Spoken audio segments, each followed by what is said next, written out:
ஆத்தங்கரையோரமா இருக்கிற குமரிகிரி அப்படிங்கிற ஒரு அழகான கிராமம் அது. அந்த ஊர்ல கஷ்டப்பட்டு உழைக்கிற அப்பா பேரு ராமையா. ஆனா வேலைனால 10 அடி தூரம் ஓடி போற புள்ள சோமு. ஒரு நாள் காலையில 8 மணி இருக்கும். குமரிகிரி ஊருக்கு மத்தியில இருக்கிற ஒரு பெரிய ஆலமரம். அந்த மரத்துக்கு கீழே அந்த ஊரோட தலைவரும் இன்னும் 4 விவசாயிகளும் உட்கார்ந்து.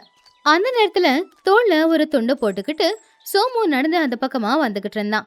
அப்போ அவனை பார்த்து அங்க இருந்த எல்லாரும் கிண்டல் பண்ணாங்க. டேய், நம்ம ஊர் இளவரசன் எந்திரிச்சிட்டான். சூரியன் உச்சியில் இருக்கான். ஆனால் இப்போ தான் இவனுக்கு தூக்கம் தெளிஞ்சது போல.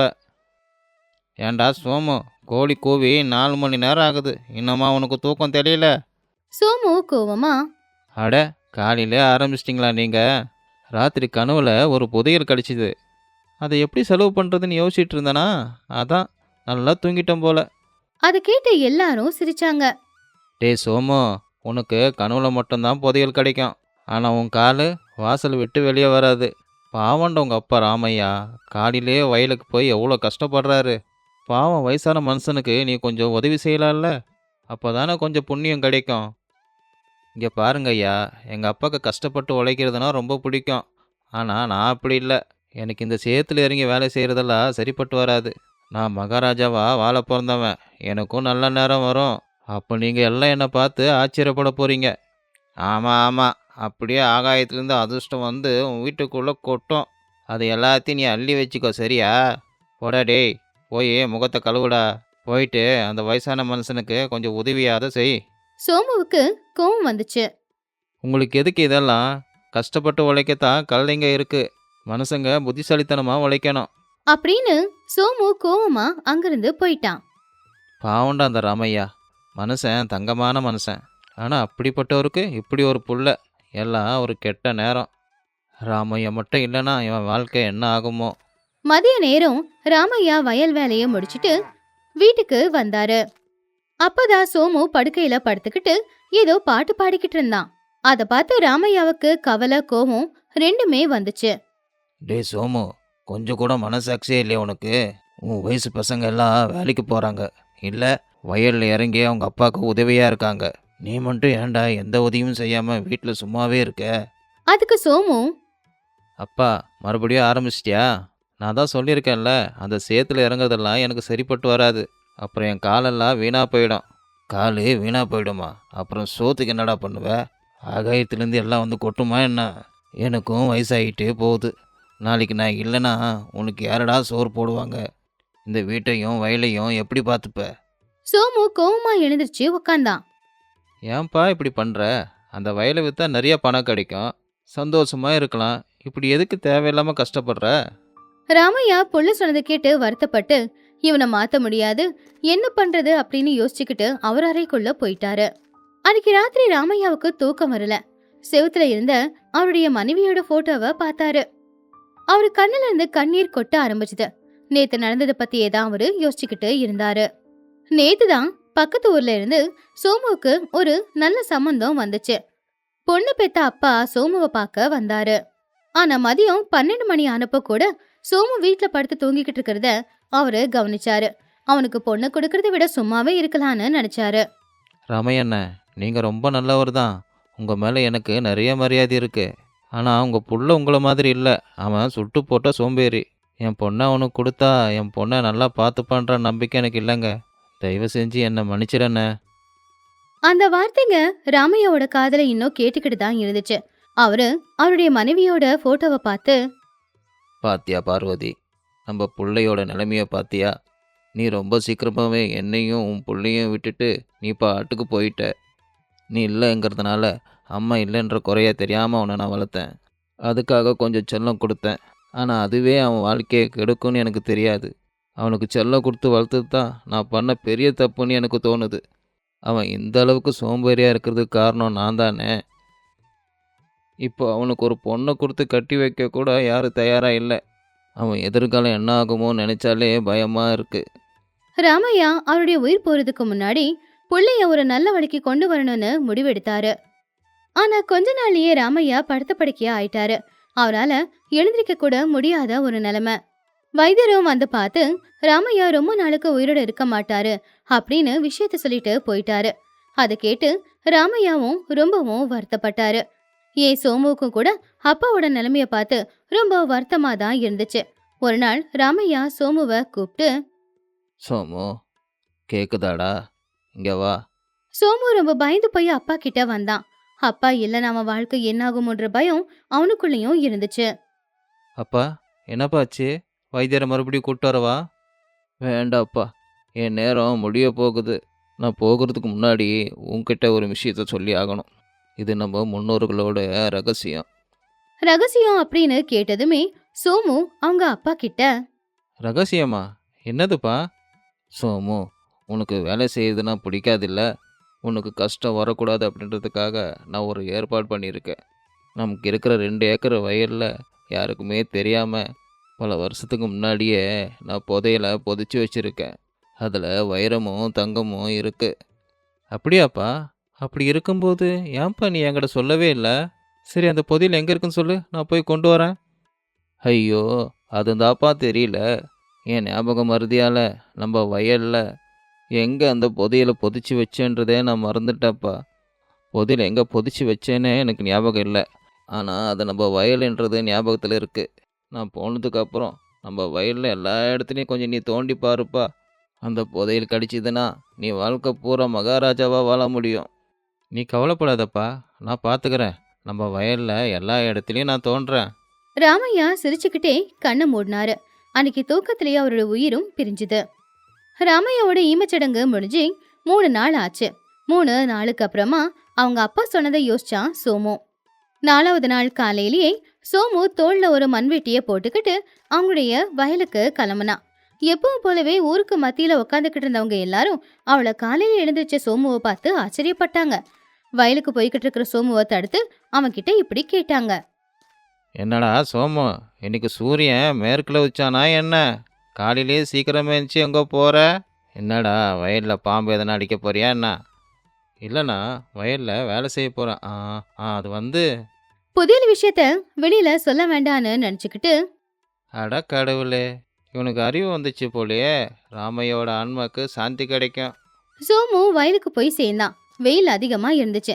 அப்பா புதையல எங்க புதைச்சு வச்சிருப்பாரு அப்படின்னு யோசிச்சுக்கிட்டே அவன் கிட்ட இருக்கிற மண்வெட்டியால அங்கங்க அவன் பள்ளத்தை தோண்ட ஆரம்பிச்சான். வயல்ல ஒரு பக்கமா அவன் பள்ளம் தோண்ட ஆரம்பிச்சான். இடுப்பெல்லாம் வலிச்சுது, கையெல்லாம் கொப்பளம் வந்துச்சு. ஆனாலும் கூட அவன் பள்ளம் தோன்றத மட்டும் நிப்பாட்டவே இல்ல. 2வது நாளும் அவன் கிழக்கு திசையில வந்து பள்ளத்தை தோண்ட ஆரம்பிச்சான். ஆனா அங்கேயும் கல்ல தவிர வேற எதுவுமே கிடைக்கல. 3வது நாள், 4வது நாள், இப்படி ஒரு வாரம் வரைக்கும் அவங்க வயல்ல எல்லா இடத்தையும் ஒரு அடி கூட மிச்சம் வைக்காம அவன் மண்வெட்டியால பள்ளத்தை தோண்டிக்கிட்டே இருந்தான். இப்போ மண் எல்லாமே மெத்து மெத்துன்னு ஆச்சு. ஆனா அவங்க அப்பா சொன்ன புதையல் மட்டும் அவனுக்கு கிடைக்கவே இல்லை. டே சோமு, நீ வயலில் உழுறியா இல்லை கிணறு தோன்றியா? இவ்வளோ ஆழமாக தோண்டினா வயலில் விளைச்சல் வராதுடா, தண்ணி தான் வரும். சோமுவுக்கு அழுக வந்துச்சு. மண்வெட்டிய தூக்கி போட்டுட்டு ஆகாயத்தை பார்த்து அவங்க அப்பா கிட்ட கத்த ஆரம்பிச்சான். அப்பா, நீ என்னை ஏமாத்திட்ட. இங்கே எந்த ஒரு புதையலும் இல்லை. பள்ளம் தோண்டி தோண்டி என் கையெல்லாம் காப்பு காய்ச்சது தான் மிச்சம். ச்சே, வேற எதுவுமே கிடைக்கல. அப்பதான் பக்கத்து வயலோட விவசாயி வீரையா அங்க வந்தான். என்னடா சோமு, என்னாச்சு? ஏன் அழுவுற? ஒன்றும் இல்லை மாமா, அப்பா இறக்கறதுக்கு முன்னாடி வயலில் புதையல் இருக்குன்னு சொன்னார். எல்லா இடத்துலையும் தோண்டி பார்க்குறேன், புதையலே கிடைக்கல. வீரையா சிரிச்சுக்கிட்டே, பைத்தியக்காரா, உங்கள் அப்பா எப்பவுமே பொய் சொல்ல மாட்டாரா? உனக்கு தெரியாமலே ரொம்ப பெரிய வேலை ஒன்று நீ பண்ணியிருக்க. வயலை எந்த அளவுக்கு ஆழமாக தோண்டியிருக்க. சரி, அடுத்து மழை வரப்போகுது. வீணாக்காம கொஞ்சம் விதையும் இந்த வயலில் தூவு. அந்த கடவுள் மனசு வச்சார்னா உன்னோட புதையல் உனக்கு கிடைக்கும். சோமுவுக்கு கவலையா இருந்தாலும் வேற வழியும் இல்லாம போச்சு. சரி, இவ்வளவு தூரம் பண்ணிட்டோம், விதை தானே, தூவுனா போச்சு அப்படின்னு நினைச்சு அவன் அடுத்த நாளே விதை தூவுனான். அதுக்கு அடுத்த நாள் மழை பெஞ்சுது. மெதுவா அவன் தூவுனா விதை எல்லாமே முளைச்சு வர ஆரம்பிச்சுது. இப்படியே சில நாட்களும் போச்சு. ஊர்ல யாரோட வயல்லையோ விளையாத அளவுக்கு நல்ல விளைச்சல் இப்போ சோமுவோட வயல்ல விளைஞ்சிருந்துச்சு. கலகலன்னு இருக்கிற அந்த வயல்ல இருக்கிற விளைச்சலை பார்த்தா அவன் மனசுக்கு ரொம்ப சந்தோஷமாவும் இருந்துச்சு. ஆனா இந்த விளைச்சலை நான் தான் விளைய வச்சனா, இது என் கையால நான் செஞ்சனா அப்படின்னு சோமுவுக்கு அவன் மேலேயே ஒரு சந்தேகம். விளைச்சல் அறுவடைக்கு வந்துச்சு. அறுவடை செஞ்சு கொண்டு போய் சந்தையில வித்ததுல சோமுவுக்கு அவன் எதிர்பார்க்காத அளவுக்கு பணமும் கிடைச்சது. அந்த பணத்தை அவன் கையால வாங்கும்போது சோமுவோட கண்ணுல இருந்து கண்ணீர் வந்துச்சு. அவன் அந்த பணத்தை எடுத்துக்கிட்டு முதல்ல வீட்டுக்கு போனான். நேரா அந்த பணத்தை கொண்டு போய் அப்பா அம்மாவோட போட்டோக்கு முன்னாடி வச்சு கையெடுத்து கும்பிட்டான். அப்பா, என்னை மன்னிச்சிடுப்பா. நீ சொன்னது உண்மைதான். நம்ம வயல்ல புதையல் இருக்கு. ஆனால் அது மண்ணுக்குள்ளே இல்லைப்பா, விளைச்சலா வெளியில தான் இருக்கு. நான் வேலை செய்யணும் அப்படிங்கிறதுக்காகத்தானப்பா நீ இப்படி ஒரு திட்டத்தை போட்டு போன. அப்பதான் ரங்கையா வீட்டுக்கு வந்தான். என்னடா சோமு, புதையல் கிடைச்சதா? கிடைச்சிருச்சண்ணே. இதோ இதான் எங்கள் அப்பா எனக்காக கொடுத்த புதையல்ண்ணே. அன்னையில இருந்து சோமு அந்த ஊர்ல இருக்கிற எல்லா விவசாயிகளை விட திறமையானவனா மாறினான். சோமுவோட வாழ்க்கை மாதிரி இல்ல. ஒரு காலத்துல சோம்பேறியா இருந்த சோமு இப்போ எல்லாரையும் விடவும் உழைப்பாளியா மாறினான். சில நாட்களுக்கு அப்புறமா பக்கத்து வயலோட விவசாயி வீரையா அவனை பார்க்க வந்தாரு. சபாஸ்டா சோமு, ராமையா இப்போ உயிரோட இருந்திருந்தாருன்னா உன்னை பார்த்து ரொம்ப சந்தோஷப்பட்டிருப்பாரு. இப்போயாவது உனக்கு அறிவு வந்துச்சே. ஒரு காலத்துல சோமுவுக்கு பொண்ணு கொடுக்க யோசிச்ச தகப்பன்கள் அத்தனை பேரும் இப்போ சோமுவுக்கு பொண்ணு கொடுக்கறதுக்கு மனசார விரும்பினாங்க. சோமு, உங்கள் அப்பா எப்படியாவது உனக்கு ஒரு கல்யாணத்தை பண்ணி வச்சிடலான்னு நினச்சாரு. ஆனால் அப்போ நீ சரி இருக்கல. அதனால் நான் என் பொண்ணை உனக்கு கொடுக்கல. ஆனால் இப்போ என் பொண்ணை கொடுக்க நான் தயாராக இருக்கேன். என் பொண்ணை கல்யாணம் பண்ணிக்கிறியா? அப்படி சோமுவுக்கு கல்யாணமும் நடந்து முடிஞ்சது. சோமு அவன் பொண்டாட்டி லக்ஷ்மியோட சேர்ந்து அவங்க அப்பா அம்மா போட்டோக்கு முன்னாடி விழுந்து கும்பிட்டு ஆசீர்வாதம் வாங்கினான். போட்டோல இருக்கிற ராமையா சோமுவை பார்த்து சிரிக்கிற மாதிரி அவனுக்கு தோணுச்சு. ஒரு நாள் காலையில சோமு ஊருக்கு மத்தியில இருக்கிற அந்த ஆலமரத்துக்கிட்ட போனப்போ, அண்ணே, நீங்கள் பெரியவர். எங்கள் அப்பாவும் உங்களை மாதிரி தான் இருப்பார். நீங்கள் எதை சொன்னாலும் நான் கேட்டுக்கிறேண்ணே. பரவாயில்லடா சோமு, உனக்கு நான் புதையல் கிடச்சிருக்குன்னு நினச்சேன். ஆனால் தங்கமான பொண்ணு உனக்கு மனைவியாக கிடச்சிருக்கா. இது உன்னோட அதிர்ஷ்டம்தான்டா. அதிர்ஷ்டம் இல்லைண்ணே, இது எங்கள் அப்பாவோட ஆசீர்வாதம். அடடா, நல்லா பேச கற்றுக்கிட்டியே. இந்த கதையில இருக்கிற நீதி என்னன்னா, கஷ்டப்பட்டு உழைக்கிறவனுக்கு கடவுள் துணையா இருப்பான். அவன் உழைப்பு அவனை என்னைக்குமே கைவிடாத. சோம்பேறியா இருக்கிறவனுக்கு சோம்பேறிதான் தான் வாழ்க்கையில இருக்கிற ரொம்ப பெரிய எதிரியா இருக்கும். ராமபுரம் சுத்தி வயல்வெளியோட பெரிய பெரிய மரங்களோட பார்க்க அழகா இருக்கிற ஒரு கிராமம். ஆனா அது ஒரு சின்ன கிராமங்கிறதுனால அந்த கிராமத்துல இருக்கிற எல்லாரும் அவங்க தாத்தா பாட்டி அப்பா அம்மா சொல்லி கொடுத்த மூட நம்பிக்கைய நம்பிதான் வாழ்ந்துட்டு இருந்தாங்க. அதுலயும் முக்கியமா பல தலைமுறையா ஒரு மூட நம்பிக்கை பரவிக்கிட்டு இருந்துச்சு. அதை இன்னும் அந்த ஊஜனங்க நம்பிக்கிட்டு இருந்தாங்க. அந்த கிராமத்துக்கு ஒரு பழைய சாபம் ஒண்ணு இருந்துச்சு.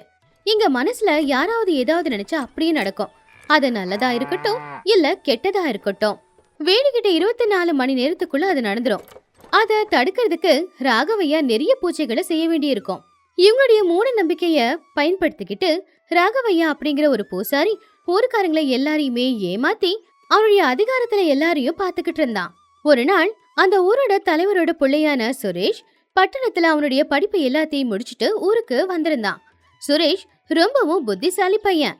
அவன் இந்த மூட நம்பிக்கைகளை பயன்படுத்திக்கிட்டு ராகவையா ஜனங்களை பயமுறுத்துறது, சம்பாதிக்கிறது, இது எல்லாத்தையுமே கவனிச்சு ரொம்பவும் கோவப்பட்டான்.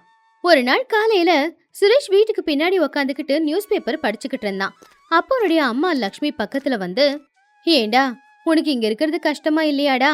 பட்டணத்துல கிடைச்ச பெரிய வேலையை விட்டுட்டு இங்க கிராமத்துல வந்து உக்காந்துக்கிட்டு பழைய பத்திரிகைய படிச்சுக்கிட்டு இருக்க. அம்மா, உலகம் முழுக்க சுற்றி வந்தாலும் எனக்கு இந்த ராமாபுரத்தில் தான் மன நிம்மதி கிடைக்குது. அது மட்டும் இல்லைம்மா, இந்த ஊரை எப்படி இன்னும் முன்னேற்றுறதுன்னு நான் அப்பா கூட சேர்ந்து ஆலோசனை பண்ண போகிறேன். சரி பண்ண போறியா? உனக்கு தெரியாதுப்பா, இங்க இருக்கிறவங்களுக்கு மூட நம்பிக்கை ரொம்ப அதிகம். உங்க அப்பாவோட பேச்சு கூட செல்லுபடியாகாது. ஆனா அந்த ராகவைய பேச்சு நல்லாவே செல்லுபடியாகும். அந்த சாபம் எல்லாம் கட்டுக்காத, அவ்வளவும் மூட நம்பிக்கை. ஆனாலும் நீங்கள் கண்மூடித்தனமா அதை நம்புறீங்க. நீ அப்படி சொல்லாதடா. உனக்கு ஞாபகம் இல்ல, முந்தா நேத்து அந்த ரமணம்மாவோட மருமக சும்மா ஏதோ பேச்சுக்கு தென்னை மரத்தை பார்த்து இதுல மாங்காய் காய்க்கணும் அப்படின்னு வேண்டிக்கிட்டாலாமா. உடனே தென்னை மரத்துல இருக்கிற இலையெல்லாம் விழுந்துருச்சாமா. அதனால ராகவையா மூலமா ஏதோ பூஜையை செஞ்சுக்கிட்டு இருக்காங்க. ஐயோ அம்மா, இலைங்க விழுறது சகஜம். இதை போய் அந்த சாப கயிறோட முடிச்சு போட்டா நியாயமா சொல்லுங்க? பயந்தாமா உண்மையான சாபம். ராகவையாத பயன்படுத்திக்கிறாரு. அந்த நேரத்துல அந்த ஊர்ல வாழ்ந்துகிட்டு இருக்கிற தர்மையா ஏதோ கவலையா அவங்க வீட்டுக்கு வந்தான். ஐயோ ராமாராவ், லக்ஷ்மி, சீக்கிரமா வாங்க, பெரிய ஆபத்து வந்திருக்கு. அட, என்னங்க ஆச்சு? ஏன் பதட்டமா இருக்கீங்க? உட்காருங்க. ராமாராவ், அந்த முட்டாள் ரங்கையா இருக்கானே, அவன் ஏதோ நண்பர்கள் கூட விளையாட்டா பேசிக்கிட்டு இருக்கும்போது நம்ம ஊர் குளத்துல மீன்களுக்கு பதிலா மஞ்சள் நிற பூச்சிங்க வந்தா எப்படி இருக்கும்னு சொன்னானா. என்னது மஞ்சள் நிற பூச்சியா? நல்லா இருக்கே இந்த காமெடி. அது எப்படி நடக்கும்? என்னடா சிரிக்கிற? உன் பட்டணத்து பார்வையை பத்தி எனக்கு தெரியும். ஆனா இது வித்தியாசமான கிராமம். இங்க எதை வேண்டிக்கிட்டாலும் அப்படியே நடக்கும். நாளைக்கு மட்டும் அந்த பூச்சிங்க வந்துடுச்சுன்னா நம்ம ஊர்ல யாருக்குமே சாப்பாடு கிடைக்காது. எல்லாரும் செத்து தான் போகணும். உடனே ராகவையா கிட்ட போகணும். தர்மராவ் சொல்றதும் நல்லதுக்கு தான்ப்பா. நம்ம ஊர் ஜனங்களை நல்லபடியா பார்த்துக்க வேண்டிய கடமை நமக்கு இருக்கு. ஆ, சரி போலாம். ஆனா நானும் உங்க கூட கண்டிப்பா வருவேன். இந்த கிராமத்துக்கு பின்னாடி அப்படி என்னதான் ரகசியம் இருக்குன்னு நானும் தெரிஞ்சுக்கணும். அந்த பூஜையில என்ன பண்றாங்கன்னு கிட்ட இருந்து பார்க்க போறேன். தர்மையா, ராமையா, சுரேஷ் 3 பேருமே ராகவையாவோட வீட்டுக்கு போனாங்க. ராகவையா வீடு அந்த ஊருக்கு மத்தியில ரொம்பவும் பெருசா கட்டியிருந்த ஒரு வீடு. எல்லாரும் உள்ள போய் பார்த்தப்போ ராகவையா காவி உடைய அணிஞ்சுக்கிட்டு உக்காந்துக்கிட்டு இருந்தாரு. வாங்க வாங்க கிராமத்து ஜனங்களே. தலைவரே, நீங்களே வந்திருக்கீங்கன்னா பெரிய ஆபத்து போல தெரியுது. இப்படி ஆபத்து வரும்னு எனக்கு முன்னாடியே இதை பத்தி தெரியும். சாமி, நீங்க நினைக்கிற மாதிரி சின்ன ஆபத்தெல்லாம் இல்ல. ஆபத்து ரொம்ப பெருசு. ரங்கையா குளத்துல பூச்சிங்க வரணும் அப்படின்னு வேண்டிக்கிட்டானா? ஆமா ராகவையா, அது நிஜமா நடக்குமா? தலைவர் ஐயா, இந்த கிராமத்தோட சாபத்தை ரொம்ப சின்னதா நினைக்காதீங்க. இது நம்ம முன்னோர்கள் சொன்னது. கோரிக்கை ரொம்ப சின்னதா இருந்தாலும் கூட அது நடக்கும்போது விளைவுகள் ரொம்ப பெருசா இருக்கும். குளத்துல தண்ணி கலப்படமாகி எல்லாருக்கும் கஷ்டம் வரப்போகுது. இப்பவே 24 மணி நேரத்துல கொஞ்ச நேரம் போயிடுச்சு. இந்த கோரிக்கை ரொம்ப ஆபத்தானது. இதை மாத்தணும் அப்படின்னா அந்த மஞ்சள் நிற பூச்சி வராம நாம தடுத்தாகணும். அதுக்கு நாம பிரம்ம பூஜையை செஞ்சாகணும். அதுக்கு சுமாரா 5000 தேவைப்படும். அவ்வளவு காசு எதுக்குங்க? நீங்க இந்த பூஜையை எப்படி பண்ணுவீங்கன்னு கொஞ்சம் விவரமா சொல்றீங்களா? நானும் பட்டணத்துல நிறைய பூஜைங்களை பார்த்துருக்கேன். யாரு நீ? ஓ, தலைவரோட புள்ளையா? இந்த பட்டணத்து சம்பிரதாயம் எல்லாம் இங்க செல்லுபடியாகாது. எதுவும் பேசாம முதல்ல இங்கிருந்து நீ வெளியில போ. சுரேஷ், முதல்ல நீ இங்கிருந்து வெளியில போப்பா. இல்லப்பா, நீங்களும் ஊர் ஜனங்களும் கொஞ்சம் நல்லா யோசிச்சு பார்க்கணும். எந்த ஒரு ஆபத்தான கோரிக்கையும் நிஜமா நடக்கவே இல்லை. ஆனா அதுக்கு முன்னாடியே இந்த ராகவையா நம்மள பயமுறுத்துறாரு. அது மூலமா நம்ம கிட்ட பணத்தை வாங்கிக்கிட்டு பூஜையும் பண்றேன்ற பேர்ல நான் தான் ஆபத்தை தடுத்தேன்னு சொல்லிக்கிறாரு. இதுதான்ப்பா உண்மை. என்ன, என்னையே எதிர்த்து பேசுறியா? உன் பட்டணத்து திமிரால இந்த சாபத்தை அதிகமாக்கி விட்டுடாத. ஒருவேளை என்ன தடுத்துட்டா அப்புறம் வரப்போற ஆபத்துக்கெல்லாம் நீதான் பொறுப்பெடுத்துக்கணும். ஐயோயோ, வேண்டாம்ப்பா, கொஞ்ச நேரம் அமைதியா இரு. சாபம் அதிகமாகிட போகுது. அப்படின்னா நான் ஒரு கோரிக்கையை வேண்டிக்கிறேன். என்னோட கோரிக்கை சாத்தியமே இல்லாதது, நடைமுறையில நடக்க வாய்ப்பில்லாதது. உங்க கணக்குப்படி நாளைக்கு காலையில அது நடந்தே தீரணும். என்னடா வேண்டிக்கிட்ட? எதுக்கு வேண்டிக்கிட்ட? எதுக்காக அந்த சாபத்தோட விளையாடுற? நான் என்ன வேண்டிக்கிட்டேன்னு உங்ககிட்ட சொல்ல மாட்டேன். ஆனா நாளைக்கு காலையில உங்களுக்கே தெரியும். ஒருவேளை நான் வேண்டிக்கிட்டது நடந்துட்டா நாளைக்கு காலையில நானே உங்ககிட்ட வந்து மன்னிப்பு கேட்பேன். ஒருவேளை நடக்கலனா நீங்க ஊரை ஏமாத்துறது எல்லாருக்கும் தெரிஞ்சிடும். அதோட இந்த ராமாபுரத்தை விட்டு நீங்க வெளியில போகணும். ஒத்துக்கிறீங்களா? சரி, நான் ஒத்துக்கிறேன். இந்த கிராமத்தோட சாபம் முன்னாடி உன் பட்டணத்து படிப்பு செல்லாது. நீ வேண்டிக்கிட்டது நிச்சயமா நடக்கும். சுரேஷ் கேட்ட கேள்வியால இப்ப அந்த ஊஜனங்க எல்லாரும் நடுங்கிக்கிட்டு இருந்தாங்க. அன்னைக்கு ராத்திரி நேரம் ராமாராவ், லக்ஷ்மி 2 பேருமே வீட்டுல பேசிக்கிட்டு இருந்தாங்க. எதுக்குப்பா இந்த காரியம் பண்ண? நீ வேண்டிக்கிட்டதால ஊர் ஜனங்க எல்லாருமே பயந்து போயிருக்காங்க. அப்பா, சாபமும் இல்ல, ஒன்றும் இல்ல. இந்த ஊர் இந்த ஏமாத்து வேலையிலிருந்து எப்படியாவது வெளியில வரணும்னு நினைக்கிறேன். நீங்களும் நம்புறதால தான் அந்த ஆளு இத்தனை நாளா ஊரை ஏமாத்திக்கிட்டு இருக்கான். ஆனா நீ என்னதாண்டா வேண்டிக்கிட்ட? அது கேட்டதுக்கு அப்புறம் தான் நாங்க நிம்மதியா இருக்க முடியும். அம்மா, நான் எதுக்கு சொல்லாம இருக்கேன் அப்படின்னா அதுக்குள்ள ஒரு ரகசியம் இருக்கு. நான் வேண்டிக்கிட்டதை வெளியில சொல்லிட்டேன்னா ராகவையா மறுபடியும் ஏதாவது நாடகமாடி பூஜை பண்ணி தான் அந்த வேண்டுதலை தடுத்து நிறுத்தி இருக்கேன்னு எல்லார்கிட்டையும் சொல்லுவாரு. நான் அப்படி என்ன வேண்டிக்கிட்டேன்னா? சொல்லுடா. நான் என்ன வேண்டிக்கிட்டேன்னா, நம்ம ஊர் நதியில இருக்கிற தண்ணி பால் மாதிரி நல்லா வெள்ளை வெளியேறுன்னு மாறணும்னு. இது நடந்தா மட்டும்தான் இந்த சாபம் உண்மை அப்படின்னு நான் நம்புவேன். சுரேஷ் அவங்க அப்பா அம்மா கிட்ட சொல்லிக்கிட்டு இருக்கிறது எல்லாத்தையுமே வெளியில நின்னு ஜன்னல் வழியா ராகவையா கேட்டுக்கிட்டு இருந்தான். ஐயோ, பால் நேரத்திலையா? இது நடக்க வாய்ப்பில்லைன்னு அவனுக்கு நல்லா தெரியும். ஆனா இது நடக்கலன்னா என் மானமும் மரியாதையும் போயிடும். நான் இப்ப என்ன பண்றது? ராகவையா உடனே வீட்டுக்கு போய் அவர் பொண்டாட்டிக்கிட்ட இப்படி சொன்னாரு. அடியே, உனக்கு ஒன்று தெரியுமா? அந்த பட்டணத்துக்காரன் என்ன ஒரு வழி பண்ணதான் இந்த சவாலை விட்டிருக்கான். நதி அப்படியே பால் மாதிரி மாறணும்னு வேண்டிக்கிட்டான். அது எப்படி சாத்தியம்? அது எப்படியும் நடக்காது. ஆனா நான் ஏதாவது நாடகம் ஆடி அந்த நதியோட நிறத்தை வெள்ளையா மாத்தலனா என் மானம் போயிடும். என்கிட்ட ஒரு யோசனை இருக்கு. என்கிட்ட ஒரு மூட்டை நிறைய சுண்ணாம்பு பொடி இருக்கு. அதை கொண்டு போய் நான் நதியில கலந்துட்டா நதியோட நிறம் பால் மாதிரி வெள்ளையா மாறிடும். அதை பார்த்துட்டு சுரேஷ் என்கிட்ட வந்து நாளைக்கு மன்னிப்பு கேட்பான். அவளு பெரிய குளத்துல அவ்வளவு சுண்ணாம்பு கலந்தா அந்த தண்ணி வீணா போயிடாதா? எனக்கு பணமும் மானமும் தான் முக்கியம். இன்னைக்கு ராத்திரியே இதை நான் செஞ்சு முடிக்கிறேன். ராகவையா உடனே ஒரு பெரிய சுண்ணாம்பு மூட்டைய தோல்ல சுமந்துக்கிட்டு அந்த ஆத்துக்கிட்ட கிளம்புனா. ஆனா ராகவையாவை பத்தி நல்லாவே தெரிஞ்சுக்கிட்ட சுரேஷும் அவனுக்கு தெரியாம அவன் பின்னாடியே போனான். அது மட்டும் இல்ல, சுரேஷோட அப்பா அம்மா 2 பேருமே சுரேஷ் பின்னாடியே போனாங்க. ராகவையா சுண்ணாம்பை எடுத்து தண்ணியில கலக்கிறதுக்கு முன்னாடி ராமாராவ் சத்தமா கத்துனாரு. நெல்லு ராகவையா, நீ என்ன பண்ணிக்கிட்டு இருக்க? தலைவரே, நீங்களா? இந்த ராத்திரி நேரத்துல நீங்க இங்க என்ன பண்ணிக்கிட்டு இருக்கீங்க? அட, எங்களை விடுங்க சாமி. முதல்ல நீங்க என்ன பண்ணிக்கிட்டு இருக்கீங்கன்னு சொல்லுங்க. அந்த மூட்டையில என்ன இருக்கு? நான் வேண்டிக்கிட்டது பழிக்கல. அதுக்காக நீ திருட்டுத்தனமா இங்க வந்து நதியில எதையோ கலந்து நான் வேண்டிக்கிட்டதை பழிக்க வைக்கலான்னு பாக்குறியா? நான் ஒன்றும் உங்களை ஏமாத்தலான்னு இங்க வரல. நான் உங்களை காப்பாத்த வந்திருக்கேன். இந்த சுத்தமான விபூதியை இந்த தண்ணியில கலந்து உங்க எல்லாரையும் காப்பாத்தலான்னு வந்திருக்கேன். போதுங்க சாமியாரே, உங்க நாடகத்தை நிறுத்துங்க. இந்த மூட்டையில இருக்கிறது விபூதி இல்ல, வெறும் சுண்ணாம்பு பொடி. நீ இத தண்ணியில கலந்தா தண்ணியோட நிறம் மாறிடும். ஆனா தண்ணி கலப்படம் ஆயிடுமே. உன்னோட பணத்தாசைக்காக ஊர் ஜனங்களோட உயிரோடவா விளையாட பாக்கற? நீ எல்லாம் மனுஷனா ராட்சசனா? இந்த தண்ணியை தானே நம்ம ஊர் குழந்தைங்க குடிக்கிறாங்க. ஏன் நம்ம வயலுக்கும் இந்த தண்ணி தானே போகுது? பணத்துக்காக நீ இந்த தண்ணியவே வீணாக்க பாக்குறியா? அது வந்து நீங்க எதுவும் சொல்ல வேண்டாம் சாமி. உங்க நாடகம் வெளியில வந்துடுச்சு. இந்த ஊருக்கு எந்த சாபமும் இல்ல, வெறும் பயமும் கூட மூட நம்பிக்கையும் தான் இருக்கு. நீ அதை பயன்படுத்திக்கிட்டு பணம் சம்பாதிச்சிருக்க. வேண்டிக்கிட்டதெல்லாம் நடக்கும். வரப்போற ஆபத்தை உன்னால தான் தடுத்து நிறுத்த முடியும்னு ஏமாத்தி பணத்தை சம்பாதிச்சிருக்க.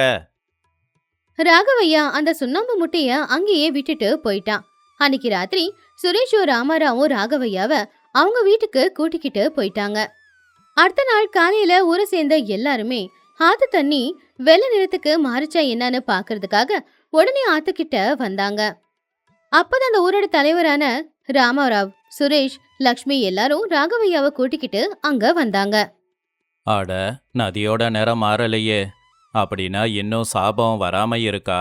அப்படி இல்லைன்னா சாமி, நீங்க எதனா பூஜை பண்ணி தடுத்துட்டீங்களா? இருங்க தர்மையா, நதியோட நிறம் மாறவே இல்லை. ஏன்னா எந்த ஒரு சாபமும் இங்க உண்மை இல்லை. அதோட நீங்க பயப்படுற மாதிரி மஞ்சள் நிற பூச்சியும் வரப்போறதில்ல. அப்படின்னா சுரேஷ் வேண்டிக்கிட்ட தண்ணி வெள்ளையாகிற கோரிக்கையும் உண்மை இல்லையா? அப்படின்னா சாமி, ஏன் எங்ககிட்ட பணம் வாங்குனீங்க? அது என்ன நடந்ததுன்னு நான் சொல்றேன். இந்த போலி சாமியாரு நம்மளை ஏமாத்தி இத்தனை நாளா பணத்தை புடுங்கி இருக்கான். இன்னைக்கு தான் இவன் கையும் களவுமா மாட்டிக்கிட்டான். ராமாராவ் ராகவையா கொண்டு வந்த அந்த சுண்ணாம்பு மூட்டைய காட்டி நடந்த எல்லா விஷயத்தையும் ஊர்க்காரங்க கிட்ட சொன்னப்போ ஊர்க்காரங்க எல்லாரும் அதை கேட்டு ரொம்பவும் ஆச்சரியப்பட்டாங்க. இப்படிதான் எங்களை ஏமாத்திக்கிட்டு இருக்கியா? ஏதோ மஞ்சள் நிற மழை பெய்ய போது பூச்சி வரப்போதுன்னு எங்ககிட்ட ஏமாத்தி எப்பவும் பணத்தை புடுங்கின. எதுக்காக எங்களை இப்படி ஏமாத்தன? மன்னிச்சிடுங்க, எல்லாரும் மன்னிச்சிடுங்க. இந்த சாப கதை எல்லாமே எங்க தாத்தா காலத்துல இருந்து இருக்கு. என்னோட பணத்தாசைக்காக நான் அந்த கதையை பயன்படுத்திக்கிட்டேன், அவ்வளவுதான். சுரேஷோட கோரிக்கையும் நடக்காதுன்னு எனக்கு தெரியும். அதுக்கு தான் சுண்ணாம்பு கலக்க வந்தேன். பாத்தீங்களா ஊர் மக்களே, இந்த ஊருக்குன்னு சாபம் இல்லை, நம்ம நம்பிக்கை தான் நம்ம சாபம். நம்ம அறிவை பயன்படுத்தாம மூட நம்பிக்கையோட யாரு என்ன சொன்னாலும் அதை அப்படியே நம்பி இருக்கோமே, அந்த மூட நம்பிக்கை தான் நம்ம ஊரோட மிகப்பெரிய சாபம். இத்தனை நாளா இவன் ஏமாத்தி சம்பாதிச்ச பணம் எல்லாம் இந்த உண்டியல்ல தான் வச்சிருக்கான். இந்த பணத்தை நம்ம ஊருக்காக பயன்படுத்திக்கலாம். இனிமே நம்ம அறிவையும் விவேகத்தையும் பயன்படுத்தி தான் நம்ம பிரச்சனைகளை நாம தீர்த்துக்கணும். ராகவையா அவமான பாரத்தோட தலை குனிஞ்சி அந்த ஊரை விட்டே வெளியில போயிட்டான். அப்போ சுரேஷ் ஜனங்க எல்லாரையுமே பார்த்து, ஞாபகம் வச்சுக்கோங்க, இந்த கிராமத்துல எந்த சாபமும் இல்ல. உண்மையான சாபம் நம்முடைய மூட நம்பிக்கை தான். இதுக்கப்புறம் நம்முடைய விவேகம்தான் வழிகாட்டியா இருந்து நம்மள வழி நடத்தணும். இந்த கதையில இருக்கிற நீதி, யாரு என்ன சொன்னாலும் அத அப்படியே கண்ணை மூடிக்கிட்டு நம்புனா நம்ம வாழ்க்கையில பிரச்சனை தான் வரும். எந்த ஒரு விஷயம் கேள்விப்பட்டாலும் அத பத்தி அலசி ஆராய்ஞ்சி அது உண்மையா பொய்யா இல்ல நம்பிக்கையா மூட நம்பிக்கையா எல்லாத்தையும் தெரிஞ்சுதான் அத நம்பணும்.